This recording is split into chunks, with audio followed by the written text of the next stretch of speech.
Good evening, everybody, and welcome to Live with Breathe America. I am your host, Patrick Wickard, and tonight we have a very, very special guest.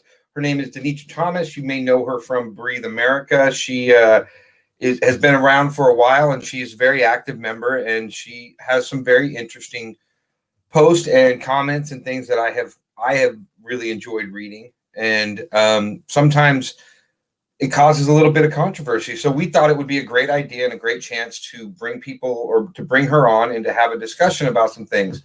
On top of that, it is Thursday. For those of you that don't know, there are a whole lot of wildfires burning in the western part of the United States. And so my heart and my thoughts and my prayers are with all of those families that have been displaced and that are struggling. There are even fires that are pretty close to me where we're at right now. So not close enough that we have anything to worry about, at least not at this point in time, but it is something to be concerned about. So with that being said, I hope you guys are having an amazing day, and let's go ahead and bring Denitra on. Hello, Denitra. Welcome to Live with Breathe America. How are you doing today? I'm good. How are you? I'm having a really good day. I'm having a really good day. It's I don't know why, but today's just been a really great day. Nothing special.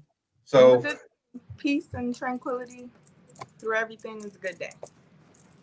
Absolutely. So how long have you been in Breathe America? I think like a couple months. So pretty close to the very beginning. Yeah, like the days are just rolling. You're rolling from the beginning. Yes, from the beginning.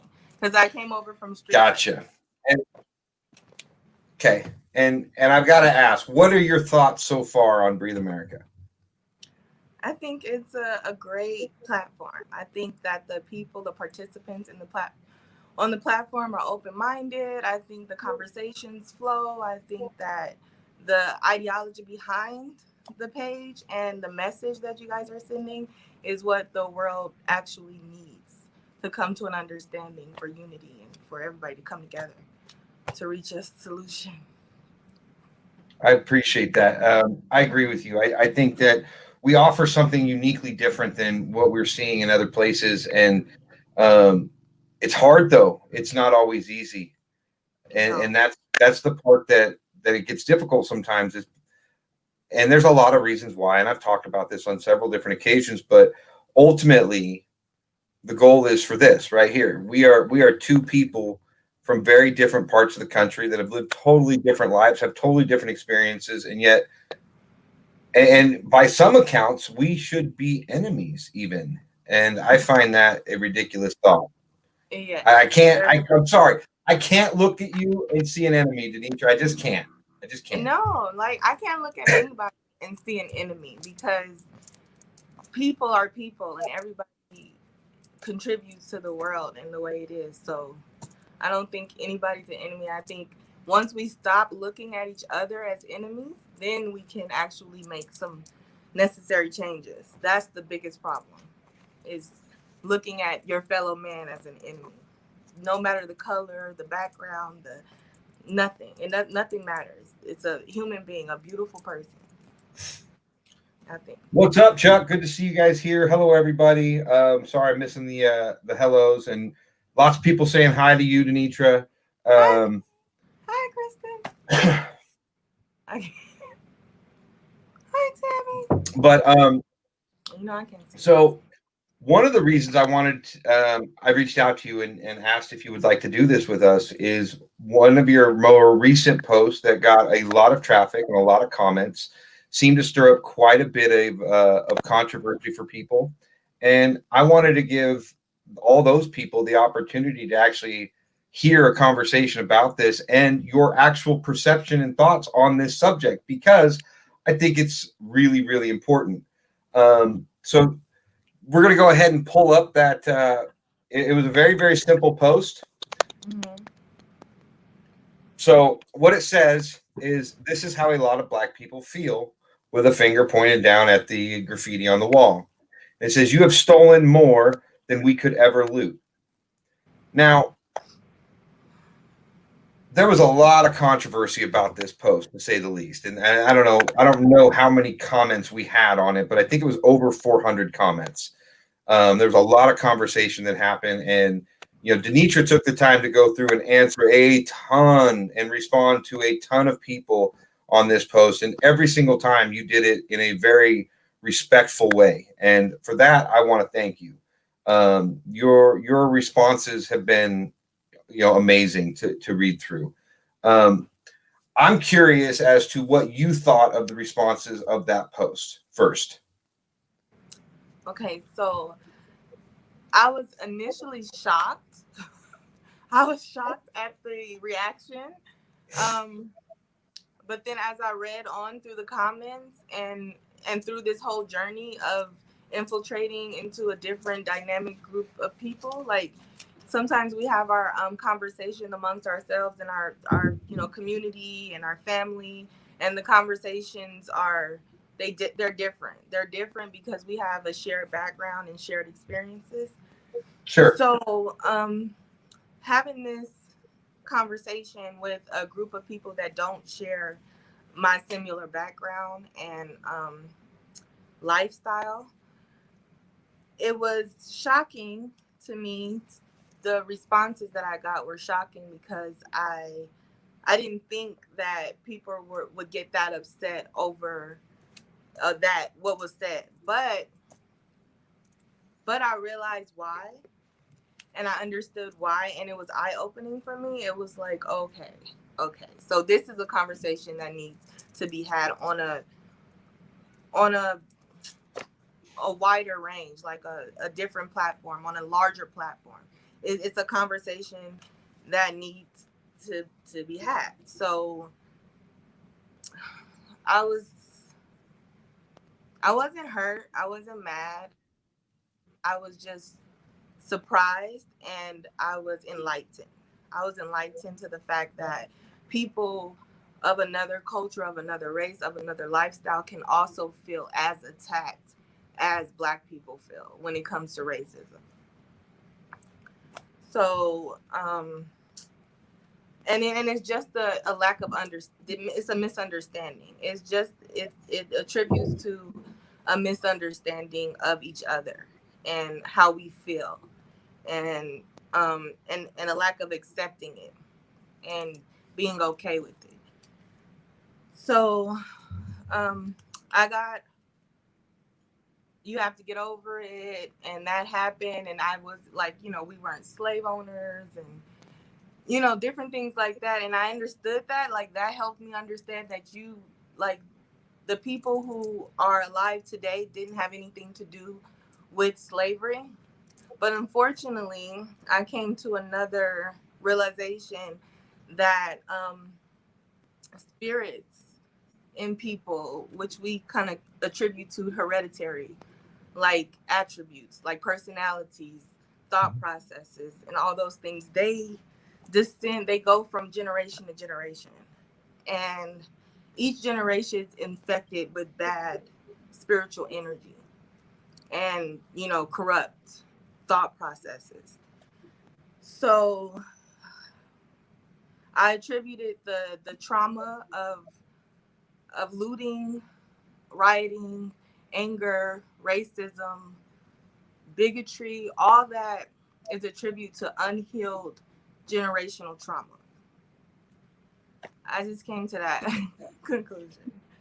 So in the Black community, we have been, I know people say you can't go back, but it is important.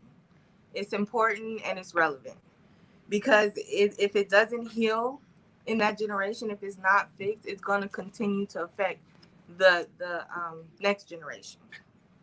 So we have emotional, mental, spiritual trauma, and then we have economic, lifestyle trauma, and it just goes on from generation to generation, and within the family dynamics, within the household. And that's where you're affected the most. When they say it starts at home, the healing, the nurturing starts at home, and the trauma also starts at home. So go ahead. It sounds like you're talking about something that I've heard of, as it's called societal consciousness. And that is, as a society, we have a group consciousness together, and that we are continually affected by the things that are happening to other people, as well as, historical things and all that kind of stuff. And I've read about this a lot, and it's really kind of an interesting thing. It's not, obviously not something you can prove, but it does make a lot of sense. And one of the things I would like to point out to a lot of people that are probably listening, that are thinking that maybe this doesn't make sense, is we are only a few generations away from, we're one generation. Well, I don't know how many generations we are, but there's not a whole lot of time has gone by since women got the right to vote, right? Like, since we went through the whole women's suffrage, the civil rights march, the Jim Crow era, all those kind of things. That was in the last 100 years, last 80 years even, and some even sooner than that. So those people that lived it had children, and then they taught their children based on their experiences in their life. And their experiences in their life are very different than what we have today necessarily, but those children are still being affected by the lessons that they were taught by that previous generation. And that is something that we all have. If you grow up in a house with an abusive alcoholic father, for example, the odds of you becoming an alcoholic are much higher, right? Like, and that's the same kind of thing that you're talking about. Yeah. And I think a lot of times, a lot of us want to dismiss that, but I don't think we can at this point. And I don't know how to heal it.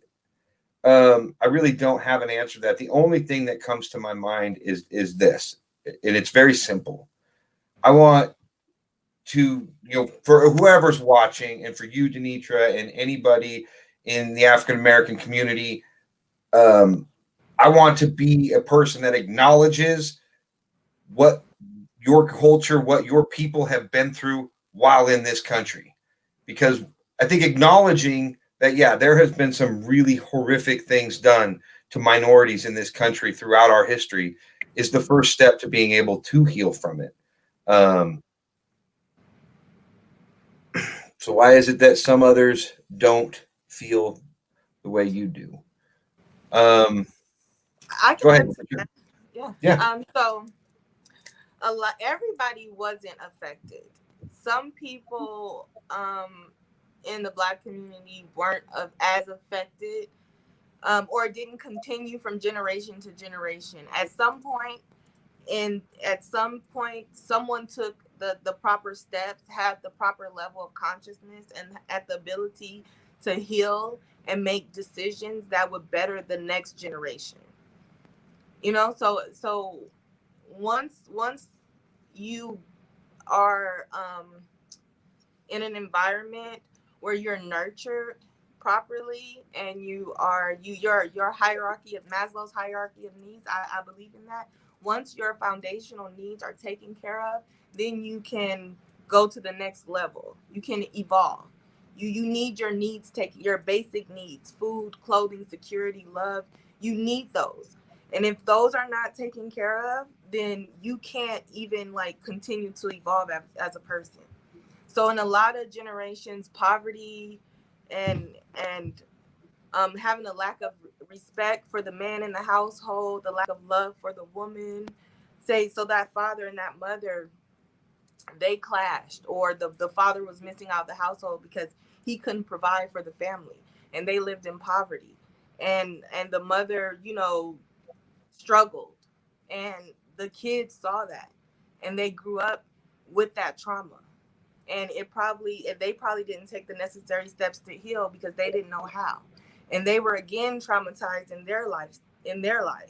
So it just went from generation to generation. But then with I think with the foundation of spirituality and the understanding of oneself, you can heal from that generational trauma.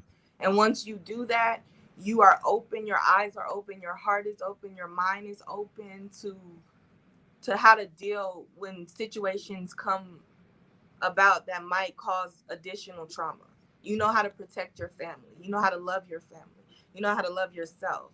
And you end up healing your generation.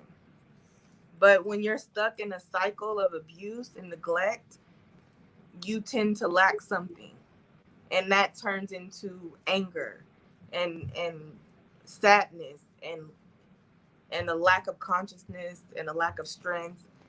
And you can try to be strong and you can be happy and you can put a smile on your face, but internally you're hurting inside. And then that turns into something. One thing can trigger you, like someone being shot in the back 7 times. Like anything can trigger you because you're not healed and you're not whole. So you lash out, you react in a certain way that society deems as like, oh my God, what's wrong with you? Something. Lindsay, I'll go ahead and answer that. It says, "I hear you, Patrick, but as a child of an alcoholic, I am not one." Like I said, just because I said you're more likely to become one, but it doesn't mean you have to. Ultimately, we all get a choice in our life. One of the pieces of advice I give younger people all the time is, we don't get to choose where we came from or like where we start our life is, but somewhere along the path, it does become your life, and you are responsible for everything at that point, right? And these things that Denetra's talking about as far as past traumas and things like that and generational traumas, it's interesting because, like she was just saying, you don't have to have this. You don't have to carry this.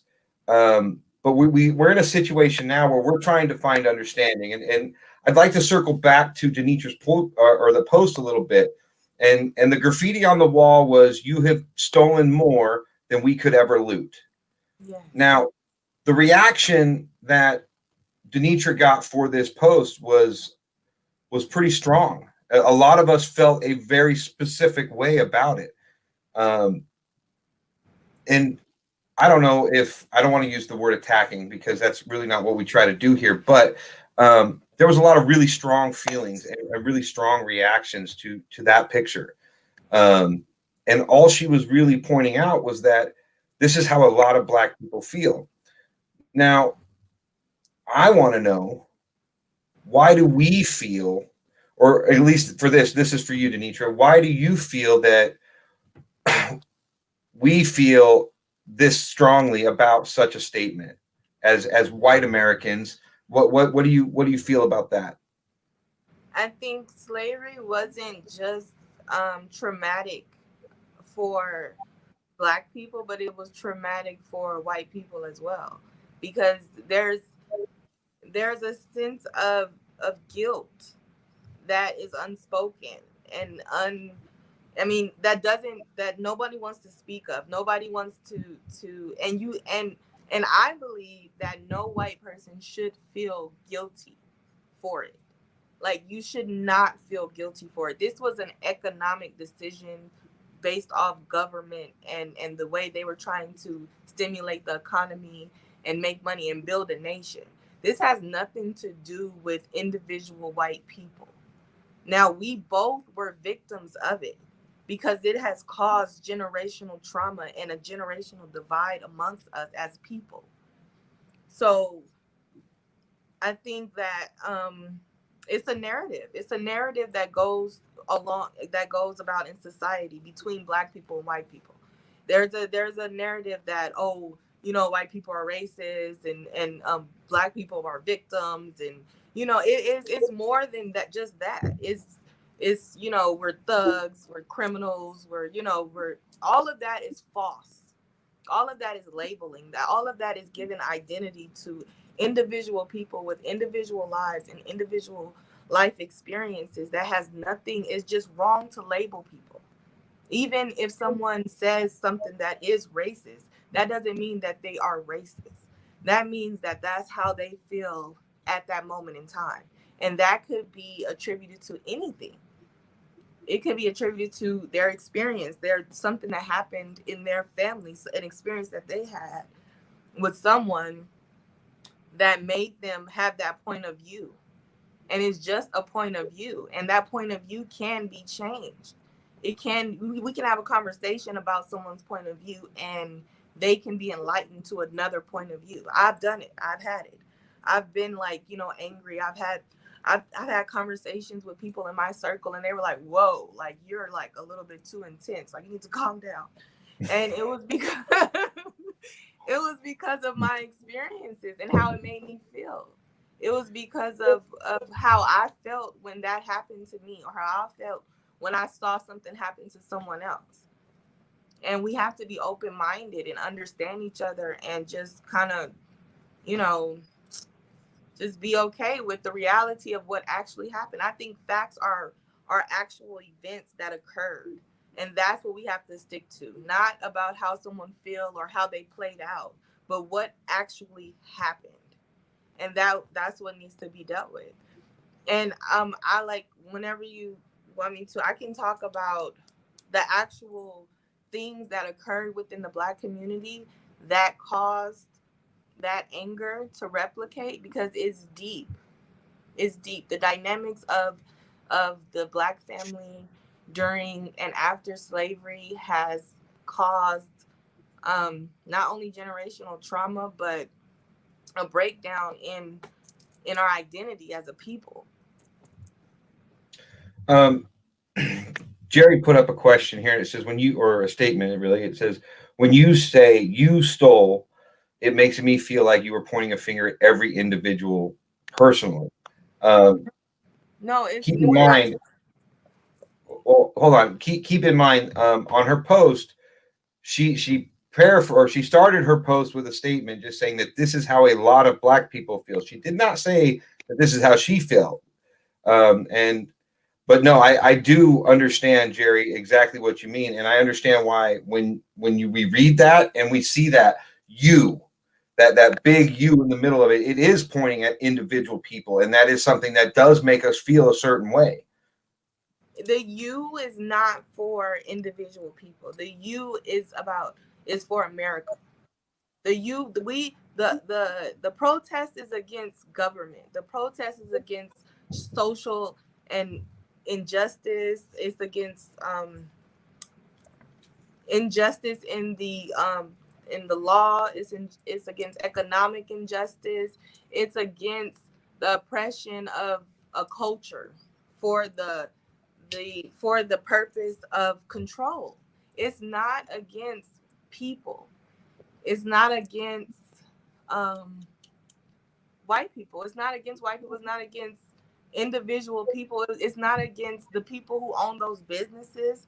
It's not against, I know it seems that way because the actions of people who are looting and stealing, it affects those people directly. And that's a lack of concern for individual people. And that's wrong. I'm not going to say looting and rioting is right. It is completely wrong. It is so wrong.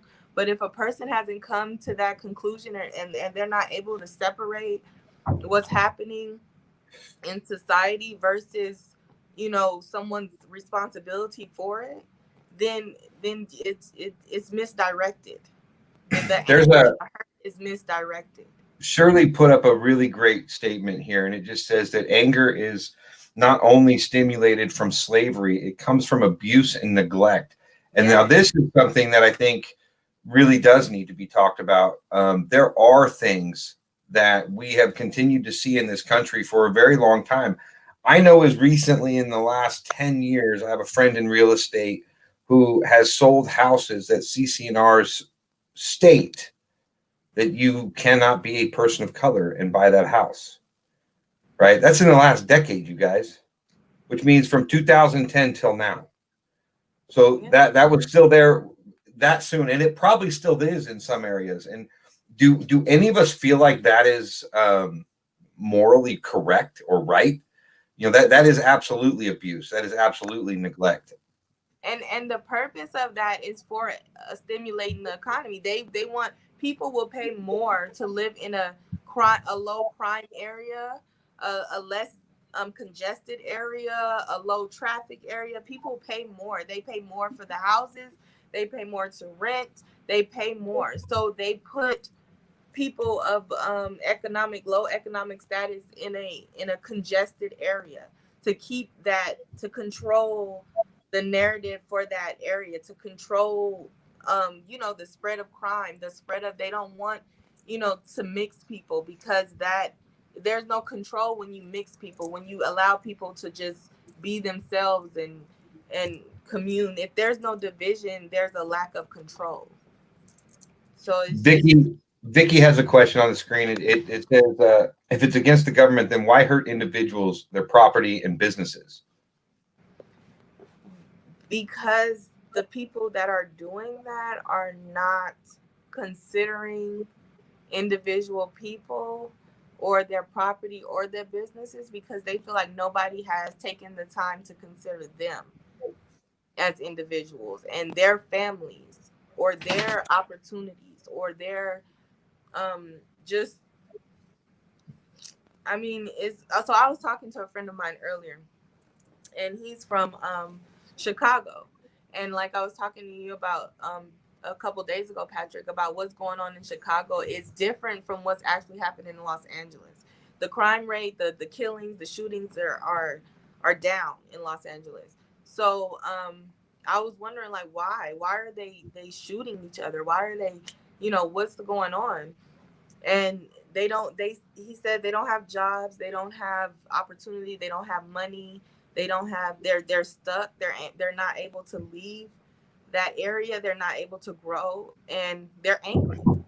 And when you're not exposed, when you're not able to go out and experience life and be exposed to different things, different people, different conversations, you are a product of your environment, and it breeds, and it's sad and it's horrible. But if we want to fix it as a society, we have to recognize it first and stop it from happening.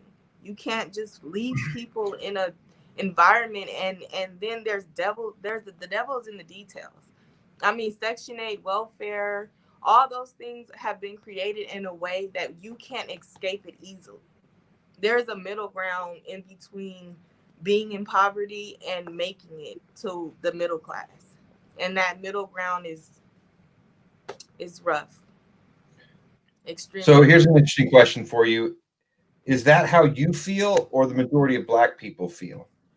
About what? Your post. About the post? Oh, yeah. I don't feel that way. I don't feel that way because I feel like everything happens for a reason. Even slavery. I feel like everything happens for a reason. And it's sad that we have to go through all of this to get to a place to where love is the main thing. Like, that's all that matters, is loving your fellow man. I mean, we have to go through so much in life and as human beings to get there. And it's wrong. It is wrong. It's wrong what has happened in history. It is wrong. But I believe that everything happens for a reason, and people have to come to their own conclusions, and they have to make the necessary steps and do what they have to do. And, good will trump evil, and there are bad people and there are good people, and we just have to do what we have to do to fix it going forward. So,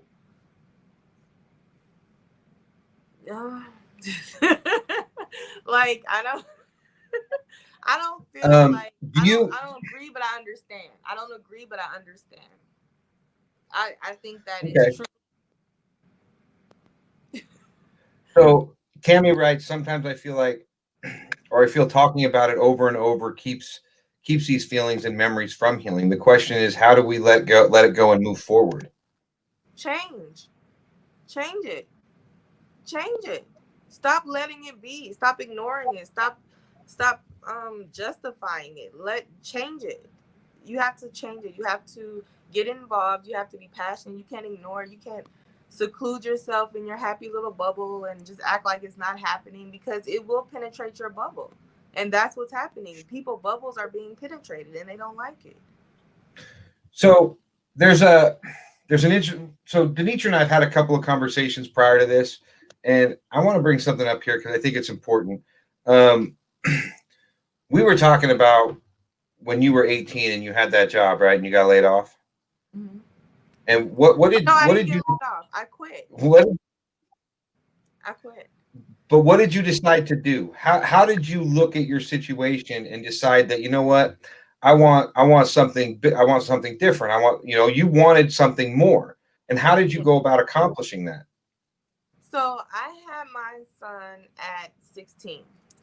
I had him at 16. I was in an abusive relationship, and I was lost as a teenager. I couldn't figure out, like sometimes I made a bad decision. But not a bad decision. It happened, and I'm grateful for it. But I had to finish high school, and I finished high school, and obviously I couldn't go to college because I didn't take the SAT, and I did finish high school though, and I got a job at a nonprofit doing like volunteer work, and they paid me like a stipend, and then after I finished the volunteer work, it was like a year or 2 years, and then they gave me a position as a program coordinator, or I interviewed for the program coordinator position. Now this was a pivotal time. This was a pivotal time because I had the decision to make to either stay with my mom and go to school, or I could take this job and then I would have to move out and get my own apartment, because at the time my mom was on Section 8. And with her income and my income combined, we couldn't legally stay under the same roof. So either I had to like not, work and stay with my mom. And while she only worked a part-time job, because there was no, because she was also in school. So she worked a part-time job. She was going to school. I couldn't take this job that was paying $13.50 an hour. I couldn't take this job because it would make her ineligible for her Section 8. So I decided to move out. I decided to get my own apartment, and I was only like 20 years old, and I had a child, and I was young. So I worked there, and I got promoted from program coordinator to operations coordinator quickly, and I was making really good money at the age of 2021, but they laid off like 13 people at one time. So when I realized they laid off that many people at one time, that I was like, they could do that same thing to me, and then I would be stuck without anything to fall back on. So I went to nursing school. I quit my job. I gave up my apartment, my car, and I moved in with my mom. We got another place, and instead of I wasn't even able to get unemployment because my job offered to lay me off instead of letting me quit so that I could get unemployment, which would have been significantly more than the AFDC that I could get with my son. But that would have been more. That would have been more money than I could make with my mom's Section 8. So I had to get on welfare. And I went to nursing school. And instead of getting my RN, I had to go for LVN because it was a faster route. And I needed to, again, get my own place and be independent again. I didn't like welfare or anything about it.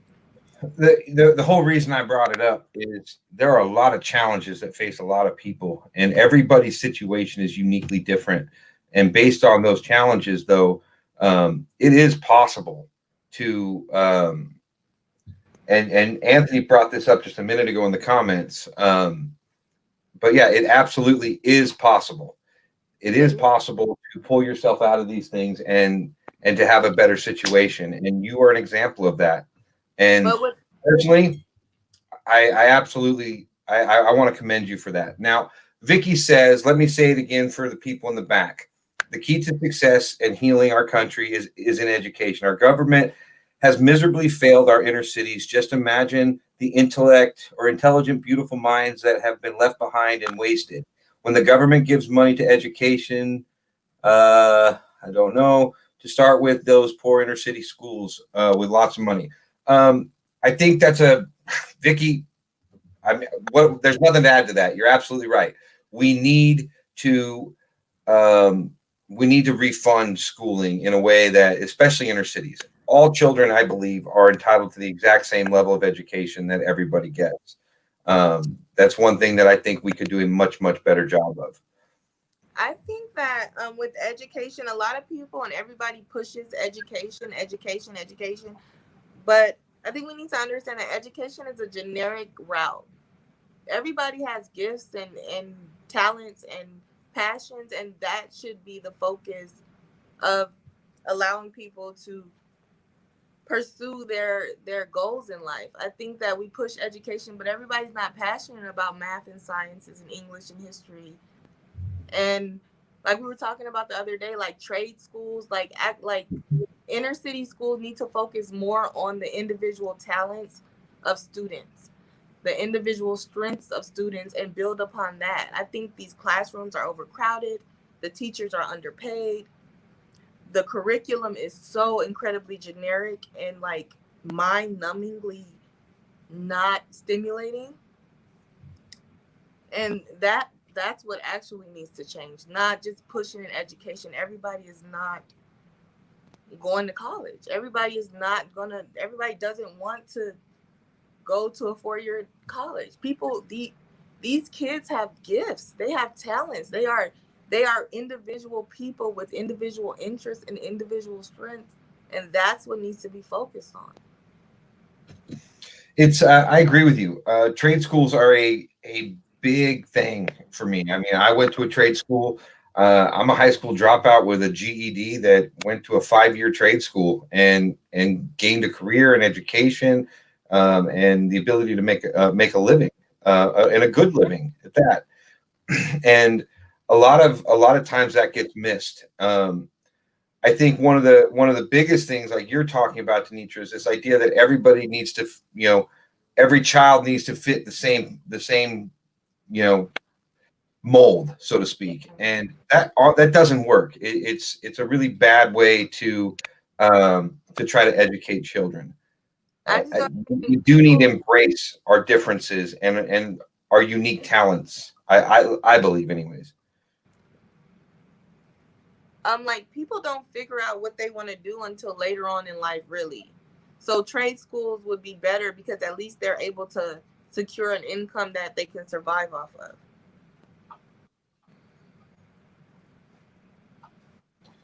Um, so go ahead and check out Anthony's comment. It says, to be clear, I don't know why I can't reply to the change. She hasn't said that it's not possible. It is a discussion, but her post on her wall, my wall, other discussions, just talk how she condones behaviors like what we are seeing all over the country, because it's impossible. What are your thoughts on that? I don't condone the behavior. I understand it.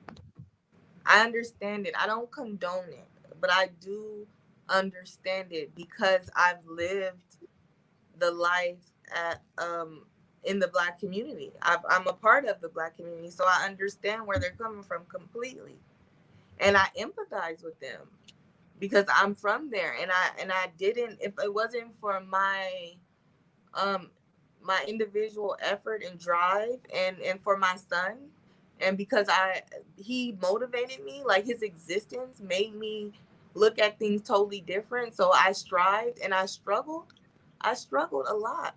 I'm like, he's 17 years old and I've just become like stable, like able to sustain our lifestyles without any outside help.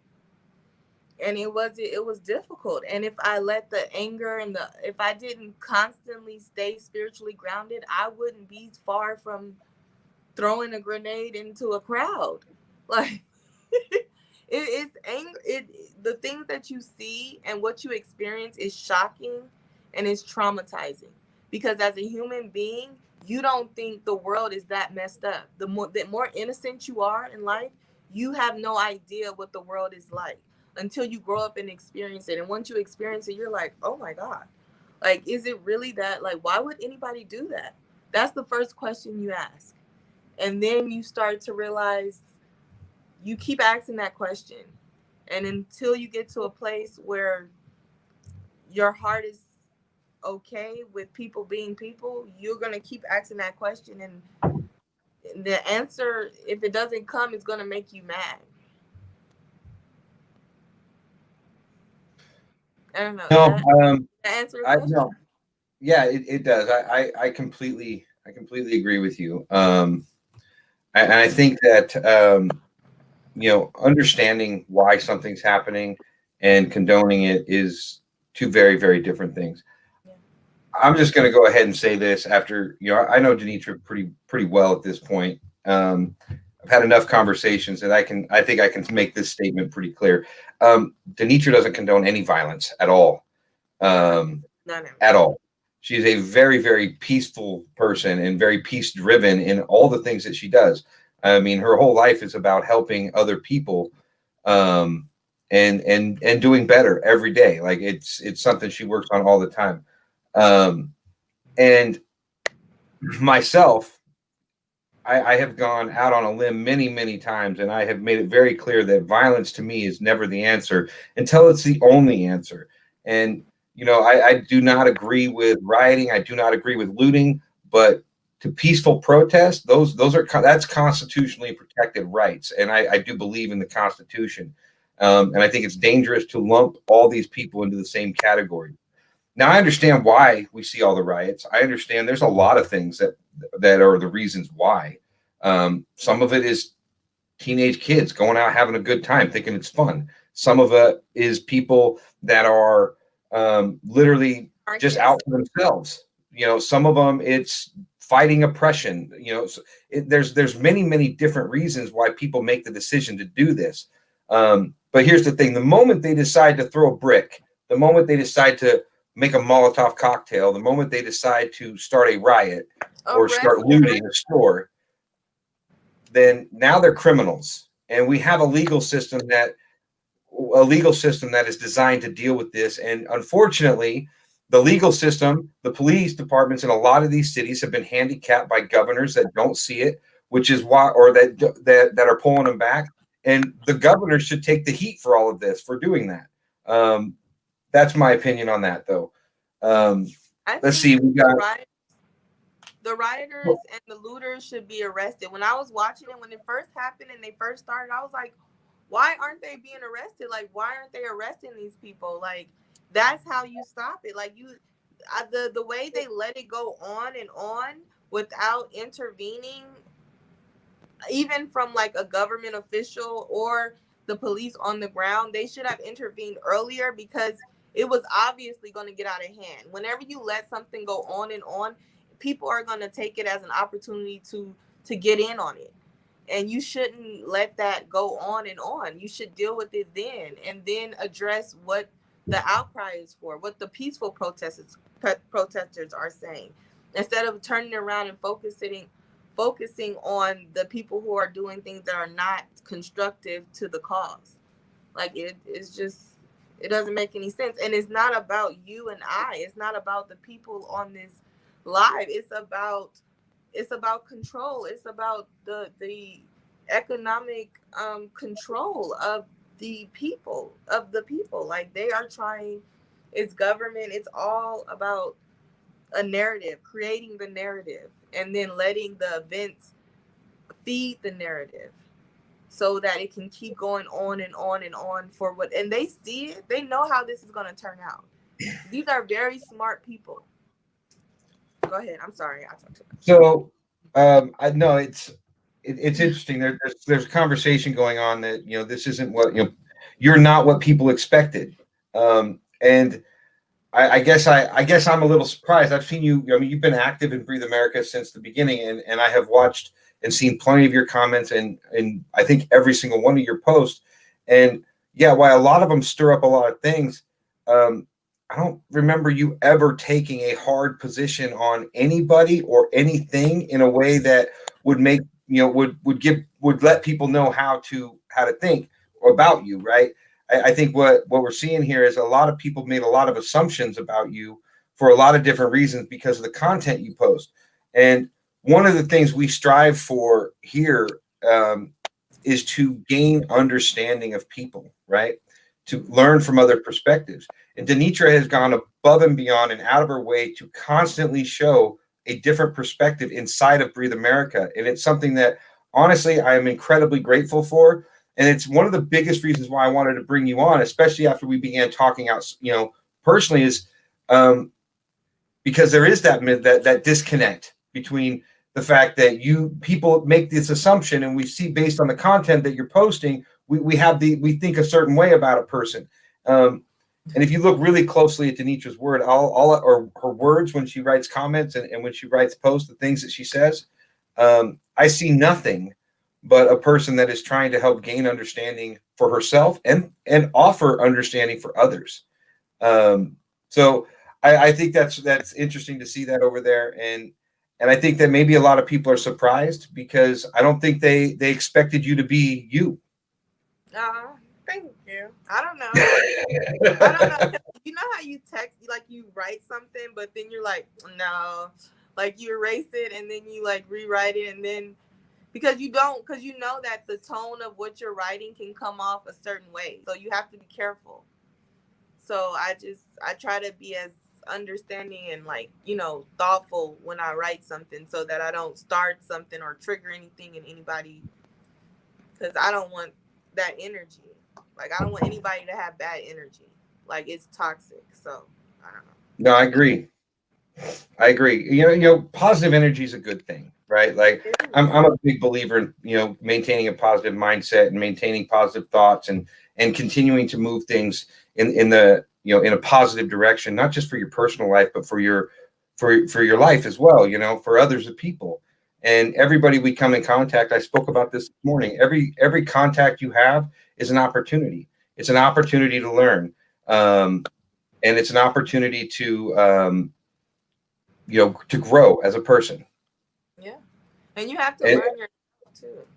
You have to learn yourself. You have to know what triggers you. What you have to pay attention to your own energy. Bad energy breeds bad energy. So if anything's triggering you and making you feel a certain way, you have to study that. You have to find out why, so that you can go forward and be more positive in your day-to-day interactions, because it's not good. When you get mad, it's not good. Something's wrong. No, I understand. I agree with you completely.